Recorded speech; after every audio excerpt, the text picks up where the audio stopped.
복음 전도와 지상 명령에 대해서 연구해 보겠습니다. 자, 복음 전도가 중요한 이유는 무엇일까? 첫 번째로 복음 전도는 예수님이 마지막으로 주신 명령이다라는 것이죠. 복음 전도를 예수님의 마지막 명령으로 받아들인 제자들의 그 자세 때문이라는 것이고요. 그 다음에 복음 전도의 중요한 이유는 복음 전도를 예수님이 반복적으로 말씀하셨다. 또 예수님이 5번씩이나 반복 말씀하셨던 것이고요. 예수님의 명령이 인류의 운명을 좌우하는 내용을 담고 있는 아주 중요한 것이라는 것입니다. 자, 요한복음 20장 21절에 보면 아주 중요한 그 문구가 등장하는데요. 아버지께서 나를 보내신 것 같이 나도 너희를 보내노라.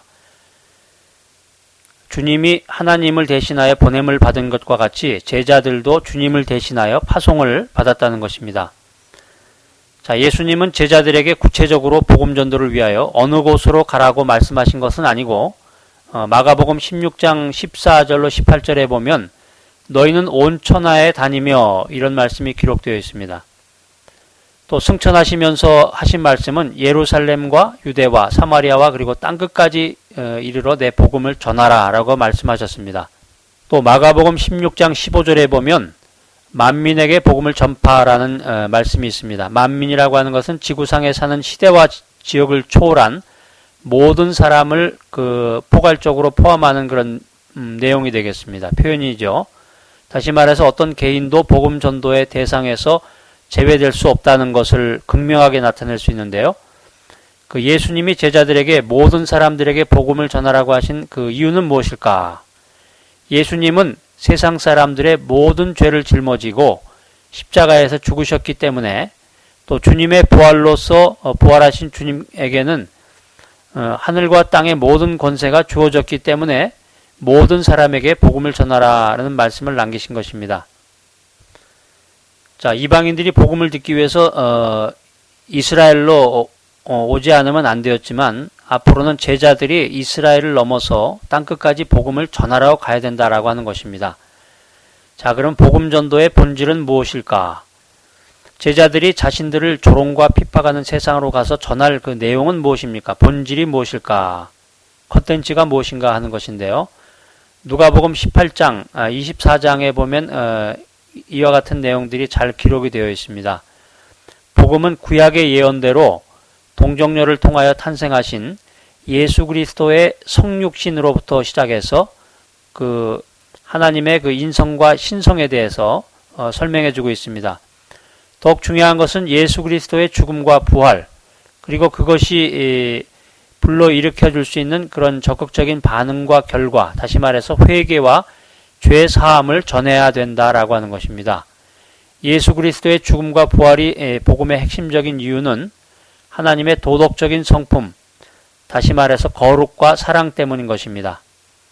하나님은 거룩하시기 때문에 모든 죄를 심판하십니다. 어떤 죄도 하나님의 심판을 피할 수가 없습니다. 그러나 동시에 하나님은 사랑이시기 때문에 모든 죄인을 용서하십니다.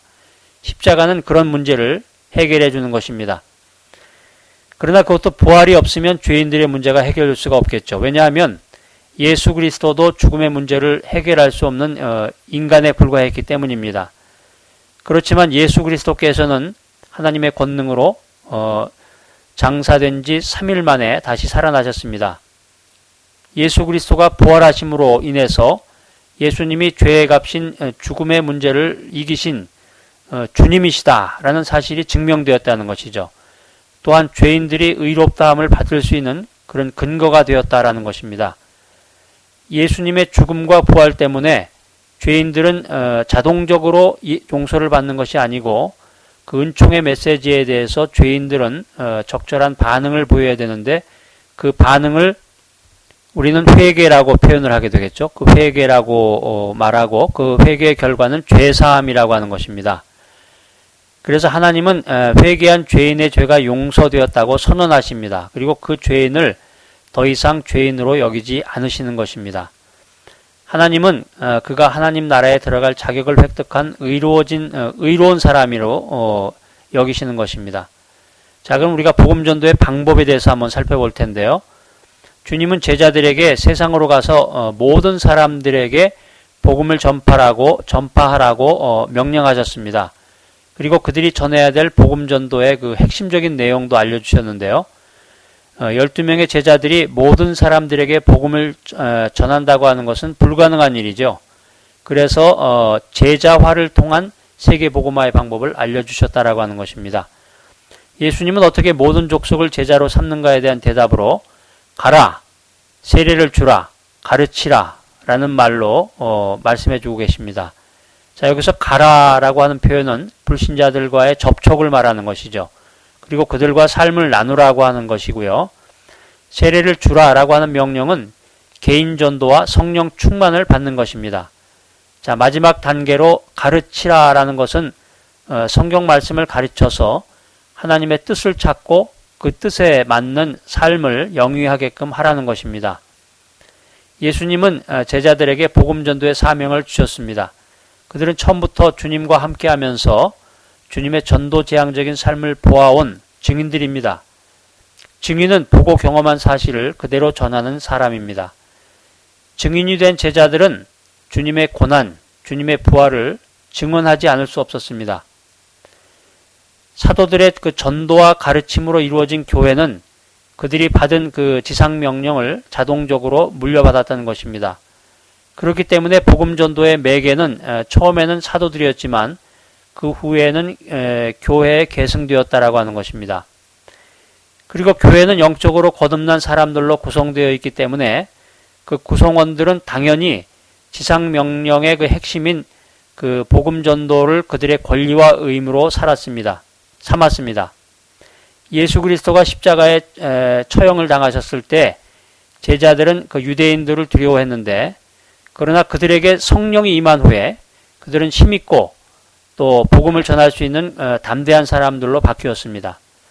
주님이 제자화의 그 한계와 부족을 너무나 잘 알고 계셨고, 그런 자들을 통해서 세계 복음화라고 하는 큰 역사를 이루기 위해서 성령을 주셨습니다. 그들은 성령을 받기 전이나 그 후에나 똑같은 사람들이었지만 그들을 통하여 역사하시는 분 때문에 복음을 능력 있게 전할 수 있었다는 것입니다. 결국 복음 전도의 매체는 두 인격체였습니다. 다시 말해서 하나는 주님으로부터 지상명령을 받고 그 명령에 조건 없이 헌신한 사람들이었고, 또 다른 인격체는 그들이 복음을 전할 때 권능으로 함께 하신 성령님이셨다라고 하는 것입니다. 결국 지상명령의 핵심인 복음 전도의 매개는 성령의 지배를 받는 헌신된 크리스찬들이었다라는 것입니다. 주님은 제자들에게 세계복음화의 비전을 주셨습니다. 그 비전을 실현할 수 있는 구체적인 내용이라든가 구체적인 방법, 구체적인 매개 등을 전달해 주셨습니다. 그렇다고 복음을 듣는 모든 사람들이 그 복음을 모두 다 받아들인 것은 아니었죠. 소수의 사람들은 그 복음을 수용했지만 많은 사람들은 복음을 거부했습니다. 자, 많은 사람들이 복음을 거부한 이유는 여러 가지를 들 수 있지만 대표적인 것은 복음을 듣는 사람들 때문이었다는 것입니다. 그들은 인격적으로 복음의 주인이신 예수 그리스도를 구주로 인정하기를 거부했습니다. 주님께서는 복음을 받아들인 사람들에게 세 가지를 주셨는데, 믿음과 세례와 구원이 그것입니다. 여기서 믿음이라고 하는 것은 적극적이면서 인격적인 반응이고, 세례는 주관적인 믿음을 객관적으로 표출하는 것이 되겠죠. 그 다음에 구원이라고 하는 것은 죄의 결과인 죽음과 심판에서 해방되는 것을 의미합니다. 복음을 받아들인 사람들은 그리스도 안에서 갖는 보호와 성령을 통한 능력을 체험할 수 있지만, 불신자들은 그런 보호와 능력이 없기 때문에 죄를 범하는 성향과 자기 중심적인 삶에서 헤어나지 못하고 죄의 고삐 속에서 매여 살면서 스스로를 정죄하게 되는 것입니다. 그리고 세상을 떠난 후에 그들의 삶에 대한 책임을 지고 심판을 받게 되는 것입니다. 자, 마지막 이제 결론 부분인데요. 주님이 제자들에게 5번이나 말씀하신 지상명령에는 신학적인 6가지 주요 내용이 있습니다.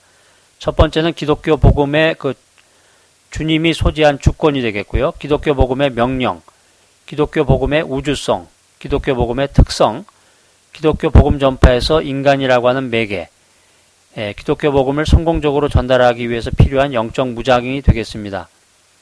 자, 이상 6가지는 이제 제가 그 서술한 모든 내용 중에 포함되어 있는 것을 정리한 내용인데요. 복음을 전하는 자가 받아야 될 무장 두 가지가 있는데 성령의 능력과 실제적인 훈련이라고 하는 것입니다. 그래서 전도자는 예수 그리스도의 제자가 되어야 되고 그렇지 않으면 많은 사람을 예수님 앞으로 인도할 수 없다고 하는 것입니다. 그분의 제자들이 예수 그리스도를 따르면서 개인의 삶이 변화되었을 뿐만 아니라 신앙 공동체에서 서로가 서로를 사랑하게 되었다라고 하는 것입니다. 전도자는 궁극적으로 세계 복음화를 위해서 훈련된 제자가 될 때 복음을 효과적으로 전달할 수 있습니다.